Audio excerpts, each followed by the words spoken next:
Това сега е панорама от връх Баташки снежник. В дъното е картела. Сега ще се види язовир Батак. Насреща Циговчарк. И ето долу вече се появява Батак. Град Батак. В дъното са Милеви скали.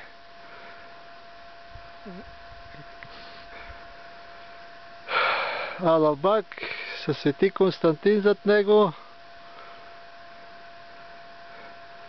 Продължаваме на това на север и сега на изток. Гори, гори, гори, колко искаш гори. Родопски, гъсти гори. И един дивеч се показва тук. И тук някой зелта се покатерил на най-високото място. Поздрави от Родопи. От Баташки снежник. Сега, това е Наско, баш туриста.